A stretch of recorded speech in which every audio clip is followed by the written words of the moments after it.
Today, I'm going to tell you about 18 straight shooting ways that you can take your 2026 to the next level.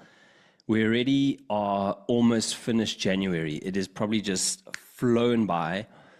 And a lot of the time you, I'm sure, have spent scrolling on your phone, being distracted.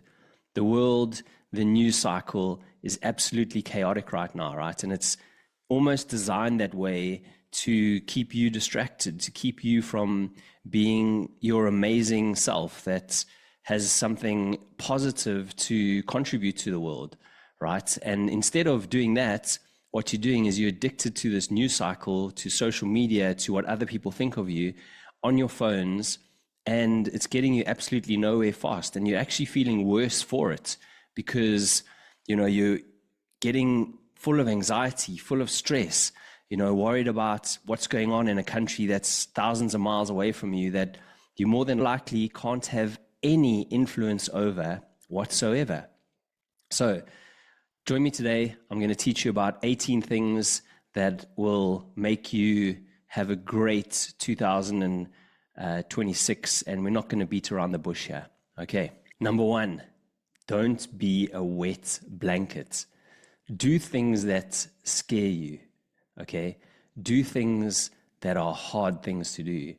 Do things that you've been putting aside, saying you'll do another day. Get after those things because they add up over time.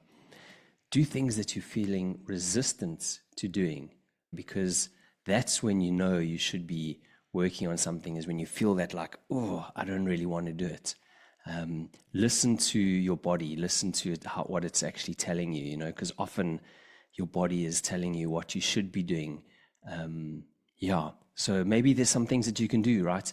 You can wake up early, you can hit the road, go for a run, you can go for an ice bath, hit the sauna, sit down and write about your thoughts, do a fast or something like that, just sit down and just feel what you're doing, feel who you are, engage in some tough conversations, because that's how you really grow as a person. And just remember that comfort creeps more into your life the older and more established you get. And we know that comfort leads to complacency.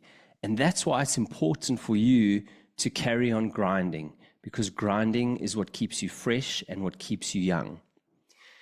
Being uncomfortable is an absolute necessity for you growing mentally, physically, spiritually.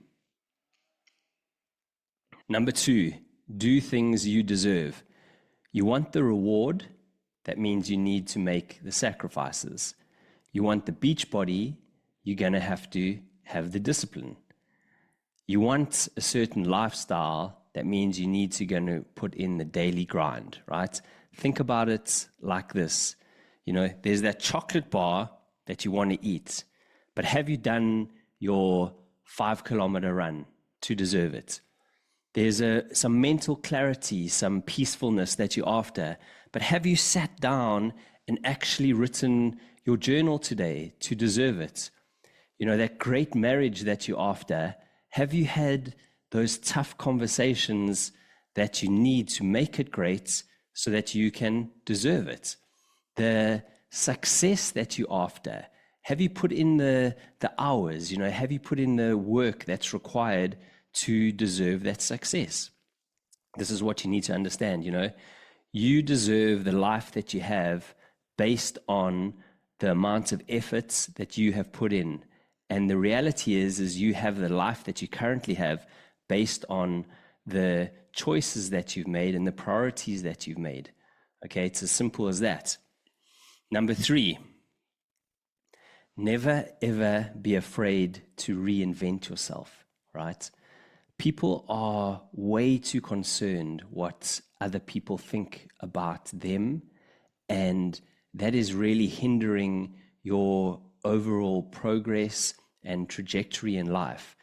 People are too comfortable with their lives that they have as well, and that gets you nowhere, to be honest with you, in life. And then people also don't believe in their own abilities enough. I think people have no idea what they are capable of, because you're capable of something amazing. And sometimes that does mean you need to reinvent yourself. Okay, so you need to remember that you're not on this planet to live a one-dimensional life over a career of 20 years. That's the same thing day in and day out. That's not why you are here, right? You're here for something much more unique and much more amazing. And you're here to explore and evolve as a human and become the person that you want to become. You need to keep on thinking about your life as if you, when you're 80 years old, when you look back when you're 80, what are you actually going to think? What are you going to reflect on? How are you going to feel? You're going to feel that you gave it a proper go. Like, ask yourself things like, did I give it a proper crack? Did you live to your full potential? Did you have fun? Did you live a life of growth and adventure? Did you let fear get the better of you, or did you take the risks that you could have, and therefore you are now, really content as an 80-year-old? Number 4, momentum is messy. Now, you need to remember that any progression in life is bumpy. Nothing is linear, right? It's absolutely far from it. The setbacks that you go through, those are there to teach you lessons, right? Also to maybe take a bit of a pit stop to reassess things. And the lessons there, they also create this tension that allow you to then make this next sort of parabolic move in your own progression. All those different projects you're working on, all the balls that you're juggling in the air, the frustration that you feel is part of the process, right? It's there to separate the wheat from the chaff, right? And the slow progress, the messiness, etc., is all part of the building phase of something that you are doing. So don't let that frustration get in your way. Try and enjoy those learning moments as much as possible. Number 5, judgment is for cowards. Any time spent judging somebody else is a total distraction from working on yourself. You're wasting your time talking about other people's lives, decisions, actions, when you could be spending that time on yourself, right? So remove yourself from all gossip circles, because engaging in judgment, you are preventing yourself from attaining access to your higher self, to your higher powers. Number 6, everyone is living different realities. So our past reflects our future, right? It shapes our present moment as well. The way you grew up determines how you actually view the world, which is different to how I view the world, right? So in times of conflict or disagreement with anybody in your life, you must consider like the other person's position, where they're coming from, what is their reality actually. And they are acting the way they do because that is normal to them. It's not a reflection on you. Like, we always need to remember that. And it's difficult. I know it's super difficult in the moment. It's definitely up to you to be the bigger person and to react in a certain way in those kind of situations. The best way to get around these sort of things is ask questions, right? It's your best way to find an understanding, to find some middle ground, to just understand people's worldviews in general. So like, you got to take that ego, you got to put it aside, and that is actually a superpower. Anybody that can do that in this scenario is going to be flipping miles ahead of somebody else, because you don't get caught up in the drama. Okay, that is one of the goals. Number 7, show people how you like to be treated. So you can be strong at the same time as being kind and considerate with how you treat and speak to people. That's an important thing for you to understand, okay? Speaking up for yourself and your needs is absolutely essential, right? Nobody else knows or understands what you want besides you. This is why boundaries are a necessity. Allowing people to ignore your boundaries is not going to help you in one way whatsoever, because it gives them permission to treat you a certain negative way and to walk all over you. By them taking advantage, you are informing them that this is like an acceptable way to behave. So you need to set your boundaries and enforce them respectively. Here's some examples. So, if people are silent when somebody arrives late somewhere, you are, by being silent, telling them that, okay, it's okay to disrespect my time, and that's not on, okay? What about if you are silent when it comes to energy sucking people that, just literally take all the life out of you? You're teaching them that this is an okay way to treat you, to steal your positive vibes, and that's not a cool way to be, because you build up this kind of animosity towards them.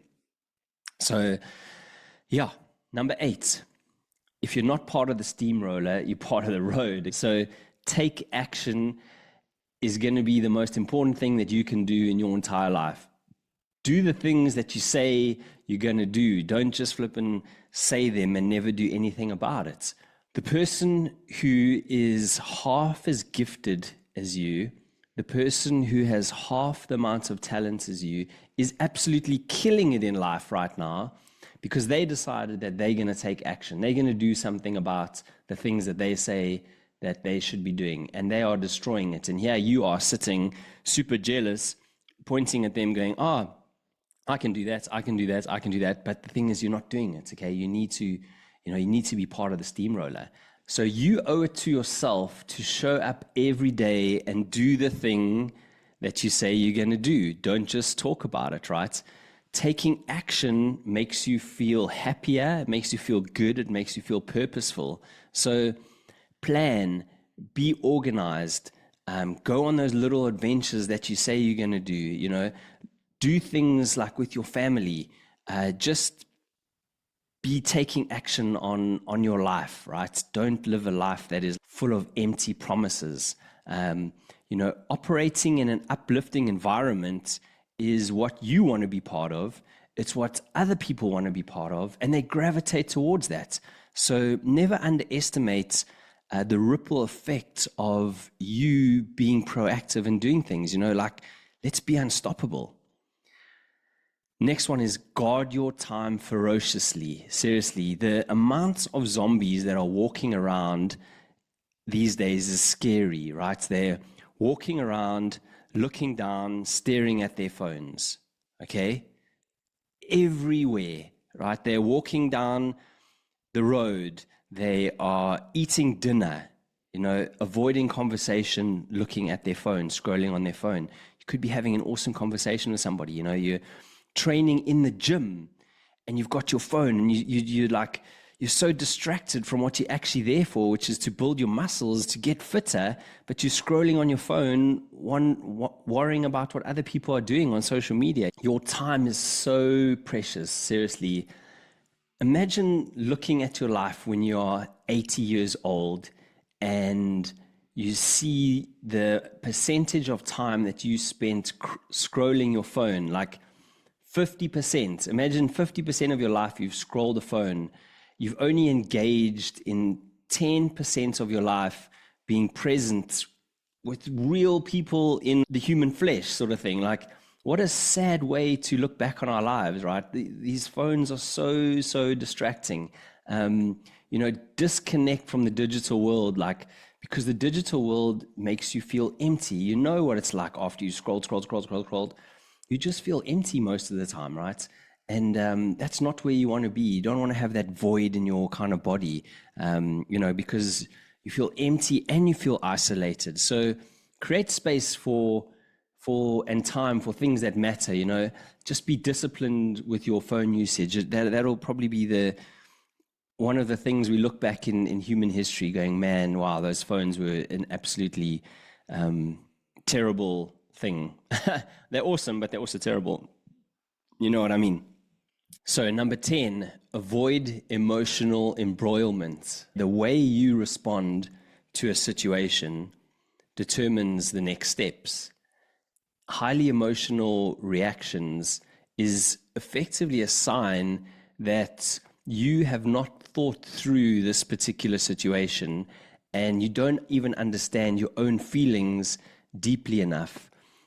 So avoid emotional responses by maybe saying things like, what does this actually mean to you? Or why do you say that? Asking questions is such a good way of diffusing things, but also understanding things better. But also sometimes your best response to a situation is like just a timeout, to help diffuse it and just find a bit of clarity before even responding to a situation, So remember, these are high-level stakes. So your emotional maturity needs to reflect that. And that's going to, honestly, if you can get control of your emotions in heated situations, you'll be miles ahead of almost everybody. Then number 11 is have no expectations. The quickest path to feeling disappointment is expecting somebody to behave in a certain way. I think most conflicts occur due to misaligned expectations. Sometimes it's just a simple conversation that can sort of reconnect you, or you can understand the other person.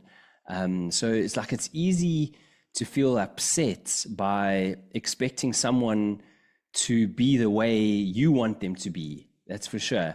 And that's why you've got to just take full responsibility of your mindset in all situations before they become, let's say, unfavorable outcomes.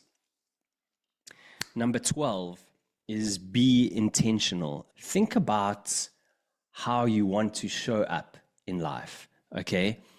Sometimes it's good just to have a little pep talk with yourself before you go into the arena, right? And don't take this lightly. It's like you're preparing for something important, then show your body, tell your mind that they need to take this seriously. And always remember, your energy speaks before you do. People just have to look at you and they can see, oh, well, that guy's not somebody I really want to be around, sad face, scrunched shoulders. So when you walk into a room, shoulders back, because people are going to want to gravitate towards the person that has good energy. It's just how we are wired as humans, So you, like I said, you need to decide, when you walk into a room, are you going to be the person that's hunched up, looking uncertain, avoiding eye contact? Or are you going to be the person who walks in with a smile, with your shoulders back, your chest puffed out? You need to decide. And I can tell you now who you probably know you want to be around, okay? Yourself. So be that person. Number 13 is protect your emotions at all costs. Emotional control is your sovereignty, okay? Humans are emotional beings. It's what makes us such amazing, loving creatures that we are. However, you have to be strong as well, right? And steadfast with your kind of emotional supremacy. Do not allow your emotions to be distracted by other people's decisions and feelings. Do not fall into the trap of being a slave to your emotions. No good decisions were ever made when you were emotionally unstable. So wait for the right moment emotionally to make those decisions. Amidst the chaos, you need to be the leader by providing clarity, and rock solid strength. Number 14, don't be afraid to hold contrarian views. And in these days, that is a very difficult thing to do because of, unfortunately, the cancel culture. You know, we've become so conditioned to be quiet in fear of the mob canceling us. So how do you overcome that, right? You've got to make sure that your argument is concise, it's well researched, and you're also able to articulate it. You're able to express your thoughts around certain subjects, because I can probably be almost certain that the majority of people have not thought through their understanding of certain situations. They are just spewing the rhetoric that they are hearing from, say, mainstream media or whatever it is. And as soon as you challenge them with some smart research or information that you have, they generally fall apart, okay? The world definitely, we're in the state now of chaos, but we need to find an equilibrium, with kind of like different worldviews, right? We need to engage in healthy debates. This is so important for the fabric of society. We have to just engage in these important, difficult discussions in a mature way. There's a thing called the Socratic method of dialectics, which is basically where two people who have opposing thoughts, views, come together, they have a discussion, and a third thing gets found out, right? So that's why it's important to have these discussions with people who see the world differently to you, because you never know what you might actually learn from them, especially if you're open to it. You know, you come in there with an open mind, and you want to actually learn something from somebody that has opposing views to you. So we have to be mature in our conversations, right? And that means for everybody that has a contrarian view or idea to you, that we must listen to their opinions and not let our emotions get the better of us. Number 15 is lead through action. You know, there's an incorrect way to lead, and that is through fear, control, being angry, raising your voice, through force. People don't like that. It might work in the short term, but in the long run, people are not going to want to follow you or do something, for you, really. So rather lead by showing the way. You know, people are sponges. They're gonna do what you do. And that's good and bad. So let's try lead with goodness. Provide, empower people, inspire them, and give them autonomy to do something so that they can believe in themselves and build up their own confidence and have the courage to do something. Sometimes the greatest leadership comes from relinquishing control, hand it over, get people feeling good about themselves, allow them to fail, allow them to learn the lessons, because that's the only way you learn, if they fail, and then just encourage that failure and say, cool, well, what did you learn? That's really what it's about, Let's cultivate environments where people have the flexibility to grow, right? And they want to be a part of it. So encourage and promote this sort of abundance and abundant mindset. Number 16 is have alone time. Now, this is so important for all of us. Even if you're the most social person in the world, you definitely need just some time to yourself to gather your thoughts, to find a bit of peace, to reconnect with yourself. So it's also a great way to recharge. It's a time for to think critically. It's important for your own reflection, for your own growth. Not only that, but you need time apart sometimes in your relationships, because it's has a sort of elastic band effect where you come back even stronger by having that sort of a bit of a alone time. You avoid getting on kind of each other's nerves. There's a thing when it comes to men and women. Women, they say they like to go into their wells, and men like to go into their caves. And then when we come back from that, we basically are much stronger and better and nicer with each other. So Make time for yourself. Wake up early. Minimize your distractions. Write down your thoughts. Reflect on your life, and just calm down your nervous system. Number 17, strive for something unrealistic. Seriously, this is what we should do every single year. Put something on your list that's going to feel like it's almost unreachable. Like you're not average. You are an amazing person, right? You need to set yourself some sort of audacious goal. You got to remember that you were not put on this planet to be a watered down version of yourself. So don't fall into the comfort trap. Don't get into feeling complacent with your life. Do not seek balance in your life.